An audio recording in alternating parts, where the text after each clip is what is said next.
I'm here to talk about success, right?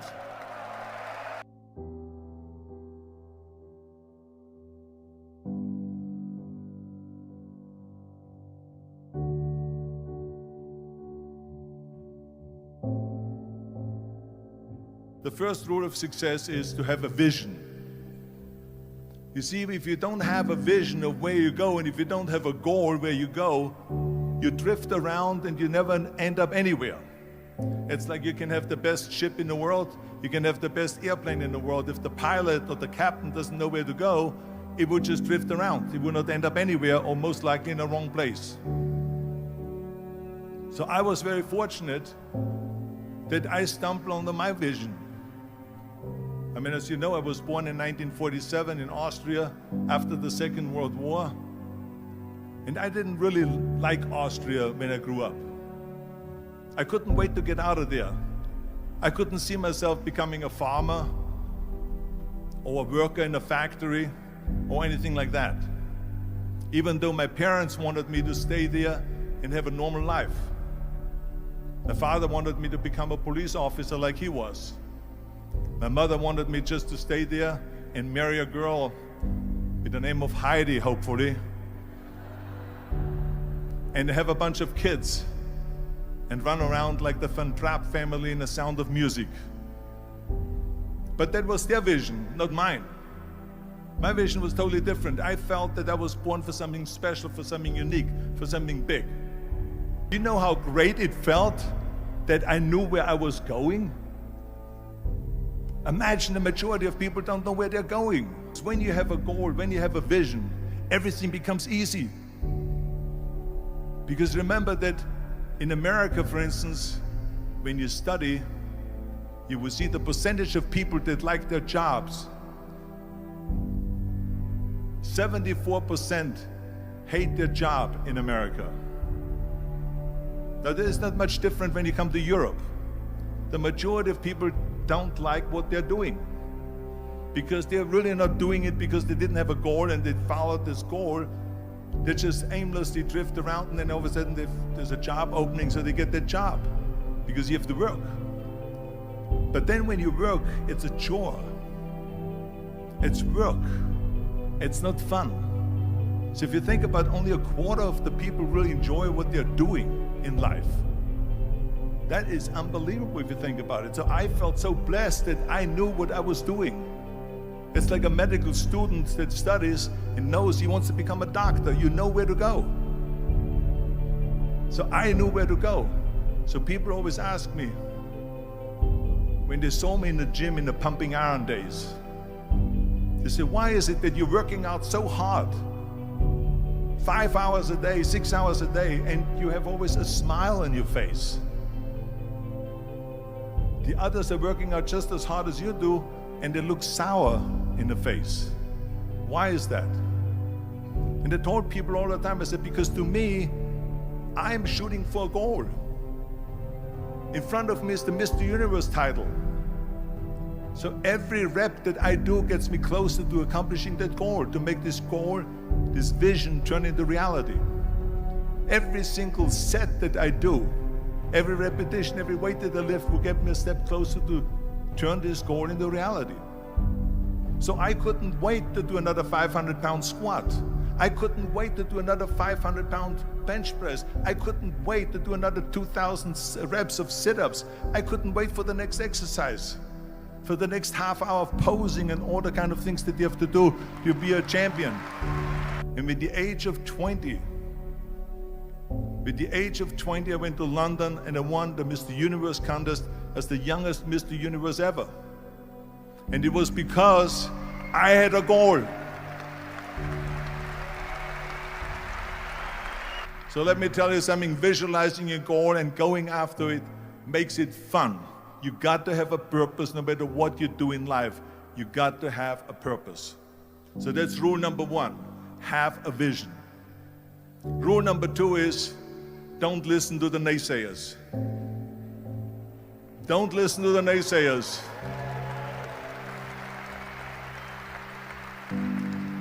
Everything I ever did, the thing that I heard out of people's mouth was, that's impossible. that can't be done or no. So whenever someone said to me, it can't be done, I heard it can be done. When they said no, I heard yes. And when they said it's impossible, I heard it is possible. I'm a strong believer of what Nelson Mandela said, that everything is always impossible until someone does it. Well, I'm going to be the one, I said to myself, I'm going to do it and I'm going to show it to them. Maybe it has never been done before. That's perfectly fine with me. But I'm going to do it. And I did not listen to the naysayers. The next thing, the third point that I'm going to make to you is, before we sit down with Jürgen and talk about the rest of the three, is work your ass off. There is no magic pill.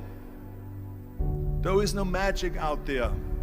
You cannot get around. You have to work and work and work. And it drives me crazy when people say they don't have enough time to go to the gym for 45 minutes a day and work out, or to do something for 45 minutes to an hour a day to improve, if it is physically improve or if it is mentally to improve. Imagine you read 1 hour a day about history. How much you will learn after 365 hours in 1 year. Think about if you study about the history of musicians, of composers, how much you would know. Imagine if you would work on a business, on some business that you want to develop every day for an hour. Imagine how further along you will go and get. So it drives me nuts because when people say we don't have the time, we have 24 hours a day.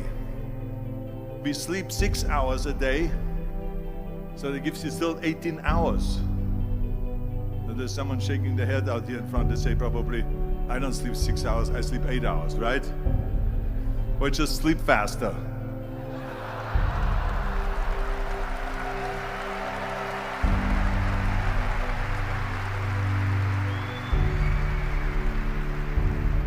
So we have 18 hours a day. The average person works around 8 to 10 hours. So let's assume it's 10 hours, so we have 8 hours left. Then you travel around an hour a day, maybe 2 hours a day. So now you have still 6 hours left. So what do you do with these 6 hours? What do you do with these 6 hours? Then we eat a little bit, then we schmooze a little bit, talk a little bit to people and all that stuff. But you can see how much time there is available if you organize your day. So you got to work hard. I mean, let me tell you something. When I went to America, I went to college. I went and worked out 5 hours a day. And I was working on construction. Because in those days in bodybuilding, there was no money. I didn't have the money for food supplements or anything. So I had to go to work. So I worked on construction. I went to college. I worked out in the gym, and at night from 8 o'clock at night to 12 midnight, I went to acting class 4 times a week. So I did all of that. There was not one single minute that I wasted. I became very friendly with Muhammad Ali in the 70s. And Muhammad Ali worked his butt off. And I saw it firsthand. And I remember that there was a sports writer that was there in the gym when he was working out and he was doing sit-ups. And they asked him, how many sit-ups do you do? And he said, I don't start counting until it hurts. Now think about that.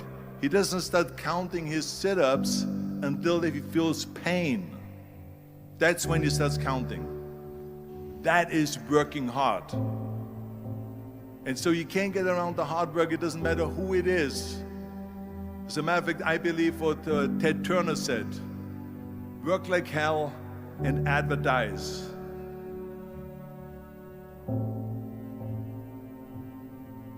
You get it? Work like hell, go to bed, and early to rise, work like hell and advertise.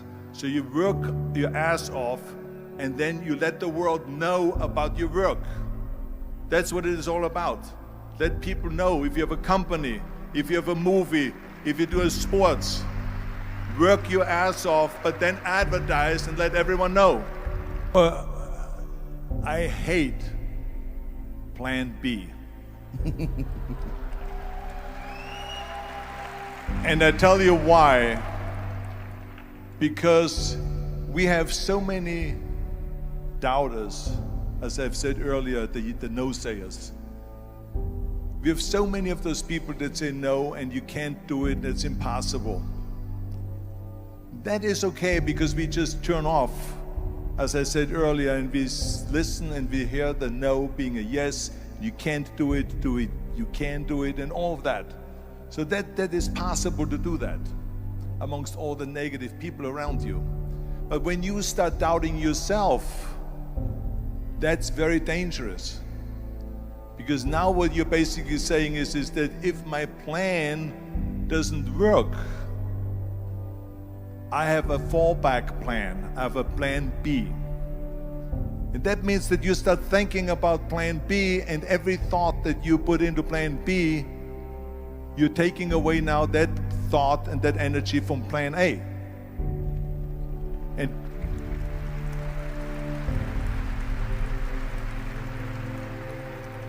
And it's very important to understand that we function better if there is no safety net, because plan B becomes a safety net. It says that if I fail, then I fall and I get picked up and I have something else there that will protect me.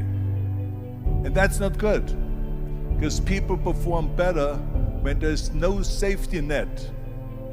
People perform better in sports and everything else if you don't have a plan B.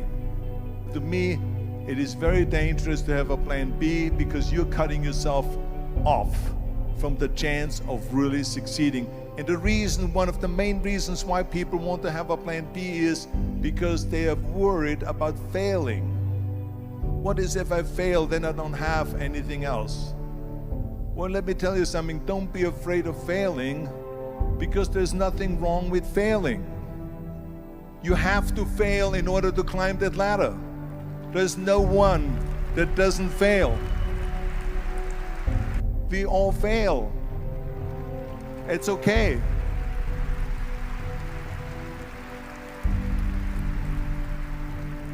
What is not okay is that when you fail, you stay down. Whoever stays down is a loser.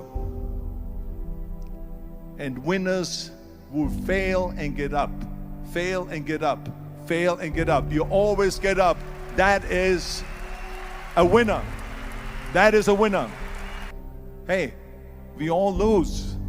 We all have losses. This is okay. And this is why I say don't be worried about losing, because when you're afraid of losing, then you get frozen. You get stiff. You're not relaxed.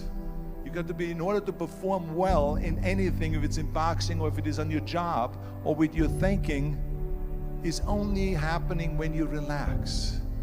So relax. It's okay to fail. Let's just go all out and give it everything that you got. That's what it is all about. So don't be afraid to fail. This is one of my 6 rules to success. You can only feel complete as a person if you think about what can you do for your fellow member around you that maybe needs help. I felt like that. Everyone has a different motivation why you get into that. I was an immigrant going to America, and I saw how America was the most generous country in the world. I mean, they opened up their arms to me, they helped me, they invited me for Thanksgiving dinner. The people, they brought me, the bodybuilders in the gym brought me plates to my apartment because I had no plates, I had no silverware, I had no bedware, I had no pillows, I had no blanket, I had no TV, I had no radio, I had nothing. They brought it to my apartment. They helped me. And I saw that firsthand, this generosity in America. And I said to myself, as an immigrant that is being embraced with open arms, that I need to go and make sure that I give something back.